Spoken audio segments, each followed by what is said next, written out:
Terus sumpah guys, ini merinding. Sumpah ini merinding banget.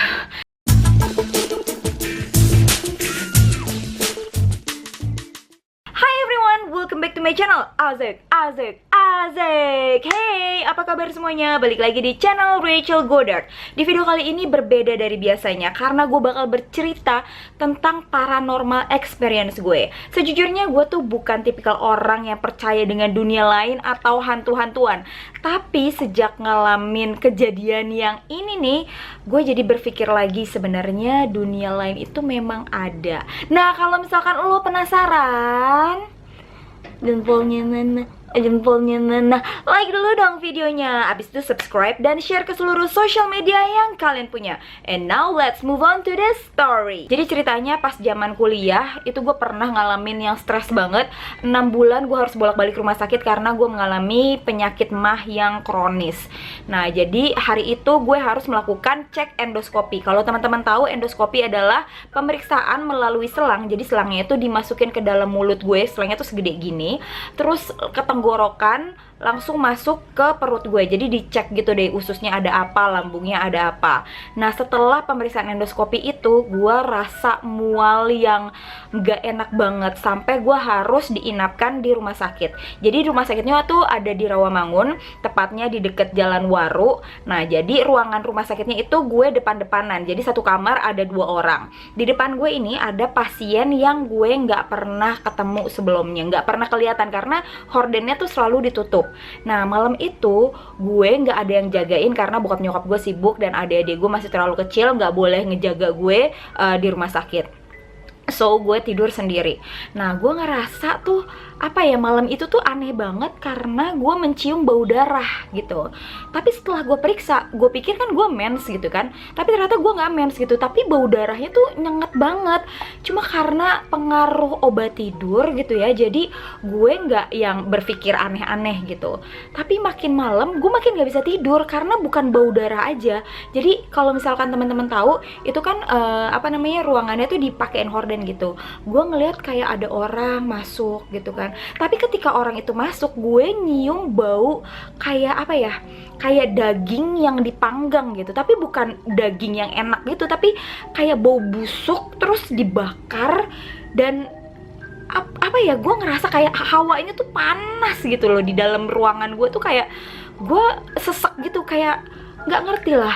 Bau darah dan bau daging kebakar itu yang gue cium dan bikin gue nggak nyaman. Tapi kan maksudnya gue berpikir bahwa gue harus istirahat karena dalam sehari ini gue habis muntah-muntah, gue habis kepala gue habis pusing dan gue harus istirahat. Terus besok paginya kan biasa nih suster datang buat ngecek gue segala macem gitu.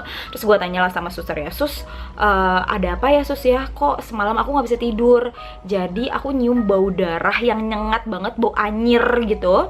Tapi kayak apa ya, bau campuran daging yang kebakar dan bau hawanya tuh gak enak banget gitu.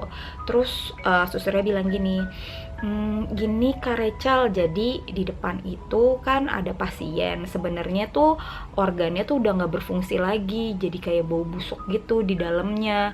Memang sih kita kalau orang ketemu dia gak akan kecium bau busuknya, tapi mungkin karena dia baru meninggal dan kakak bisa nyium bau organ tubuhnya.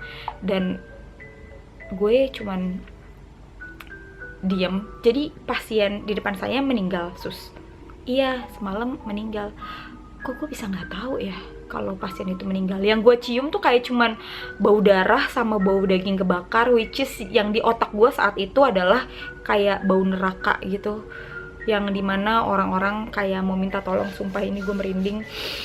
Dan itu gue takut banget kan ya di situ. Gue nggak tahu lagi mau ngomong apa karena gue bener-bener kayak apa ya, ini itu real gitu loh. Karena gue pikir selama ini gue nyium bau darah itu karena gue lagi pusing banget, gue lagi abis endoskopi gitu, ini efeknya gitu. Tapi ternyata apa yang gue cium itu sebenarnya adalah kenyataan gitu. Beneran ada gitu yang namanya bau neraka mungkin. Sumpah ya guys, ini tuh kayak merinding banget. Kalau misalkan gue inget-inget lagi saat itu, gue masih bisa loh kayak ngebayangin bau anyirnya, bau daging kebuka, yang daging apa sih, kebuka luka-luka gitu, terus dibakar gitu tuh, gue masih bisa ngerasain hal itu gitu. Dan setelah gue konsultasi sama susternya, mungkin itu tuh pengalaman gue dimana gue sebenarnya dibukain pintu neraka, kayak dikasih lihat gitu. Karena pasien yang di depan gue ini lagi menuju ajal mautnya. Kata susternya, pengalaman kayak gue yang gue alamin ini udah bukan sekali dua kali dialamin sama dia. Dia cerita-cerita kayak gitu di rumah sakit tuh banyak banget. Dan itu cerita pertama gue. Sebenarnya gue punya 2 cerita tentang di rumah sakit. Gue nggak ngerti ya kenapa pengalaman paranormal experience gue tuh selalu ada di rumah sakit. Jadi ini ceritanya waktu gue masih kuliah juga. Itu tuh di daerah rumah gue di Rawamangun sempat kena wabah demam berdarah. Jadi tetangga-tetangga gue itu semuanya hampir kena demam berdarah. Dan di rumah gue yang kena demam berdarah itu nyokap, adik gue Jordan, adik gue si Angel sama Nathan. Jadi 4 orang itu masuk rumah sakit, dan gue ngerasa gue yang paling sehat, so gue harus nemenin mereka di rumah sakit. Dan di rumah sakit itu lagi penuhnya karena wabah demam berdarah itu. Jadi kita itu dapat ruangan isinya 6 orang, 4 keluarga gue dan 2 orang lain lagi. Nah malam itu tuh gue kebagian jaga dong gitu kan. Terus kalau misalkan jaga di rumah sakit kan gue harus duduk gitu kan, dan tidurnya tuh begini. Dan gue malam itu kayak nggak bisa tidur, yang kayak kegerahan gitu. Nah malam-malam tuh sekitar jam 12, jam 11-12 itu rumah sakit masih rame, karena seperti yang gue bilang tadi, itu masih lagi ada wabah demam berdarah. Nah di koridornya itu gue cari angin ceritanya, kayak muter-muter gitu karena gue bosen banget di dalam rumah sakit. Sampai gue ngeliat suster itu cantik banget deh, rambutnya panjang, terus dicat warna blonde gitu, terus mukanya tuh kayak kebule-bulean gitu, kayak western gitu. Terus gue lewatin nih dia, karena menurut gue ya ampun jarang banget deh ada suster secantik ini, karena rumah sakitnya kan rumah sakit tua, dan biasanya suster-suster yang jaga tuh suster-suster yang udah tua gitu. Dan gue ketemu suster ini, gue senyumin, "Hai sus" gitu. Terus dia tatapannya tuh tajam gitu, dan dia cuman senyum kayak gini. Besok malamnya gue ngejaga lagi, terus di depan koridor rumah sakit, di depan koridor ruangan nyokap gue dirawat, gue ketemu lagi sama suster ini, tapi makin cantik gitu. Gimana sih, mukanya tuh glowing. Gue masih inget kok mukanya tuh, matanya tuh kayak coklat terang gitu, rambutnya segini. Terus dia pakai apa sih, papan gitu yang kayak buat ditulis-tulis. Dia cuma berhenti di situ, dia sambil nulis gini. Terus sumpah guys, ini merinding. Supaya ini merinding banget. Oke, gue lanjutin ya. Jadi gue lewat lagi tuh, gue senyumin, "Malam sus." Dia cuma senyum, terus nunduk lagi, dia nulis lagi. Guys, sumpah ini merinding banget, gue ceritanya. Oh my god. Setelah itu di depan sana tuh kayak ada kerumunan suster-suster. Terus gue samperin lah si suster-suster yang lagi ngegrombol gitu, karena gue pikir ayo udah deh gue bakal ngobrol nih sama mereka. Terus pas gue ajak ngobrol, gue bilang lah, "Sus, tau gak sih kemarin tuh aku ketemu loh sama suster yang cantik banget. Siapa sih tuh namanya? Yang rambutnya panjang segini, terus rambutnya dicat gitu, dan mukanya tuh kebule-bulean." Terus lo tau gak sih, suster-suster itu tiba-tiba mukanya pada pucet semua. Terus gue bingung dong, kenapa mukanya pucat? "Sus, kenapa emangnya?" Gue gak ngerti sama sekali, dan inilah kesalahan gue. Ngapain gue nanya? Karena jawabannya mereka bilang gak ada yang namanya suster di rumah sakit ini yang kayak bule, yang rambutnya blonde dan mukanya tuh western gitu. Terus gue bilang, "Gak mungkin dong sus, aku barusan lewat tuh di situ pakai topi suster gitu, pakai baju putih-putih sama bajunya kayak suster ini." Terus salah satu susternya ngejelasin bahwa yang namanya suster itu rambutnya nggak boleh digerai, rambutnya itu memang harus dicepol, dan di sini nggak ada yang mukanya kebule-bulean. Tapi gue masih penasaran dong, gue nggak segampang itu percaya sama mereka. Mereka kayak cuma nakut-nakutin gue atau gimana sih gitu kan.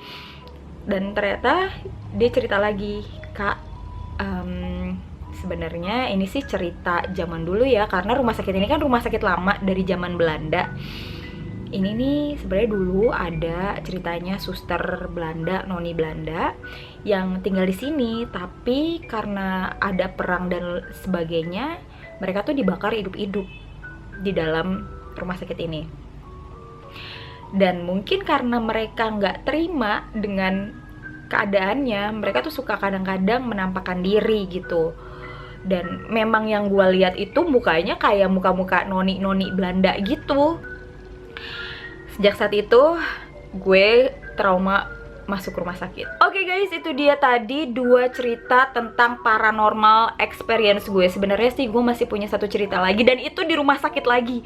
Oh my god, sumpah ya, gue tuh kayak sebenarnya tuh trauma banget harus ke rumah sakit. Gue tuh nggak suka banget.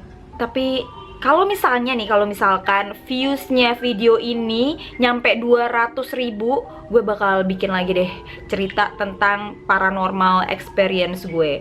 Tapi kalau misalkan lo juga punya nih cerita tentang paranormal experience lo gitu dengan dunia lain atau tentang hantu-hantuan, lo bisa langsung komen di bawah sini. Gue senang banget buat bacain satu-satu. Anyway, thank you so much for watching. I'll see you on my next video. Stay kece. Bye bye. Bye bye. Bye bye.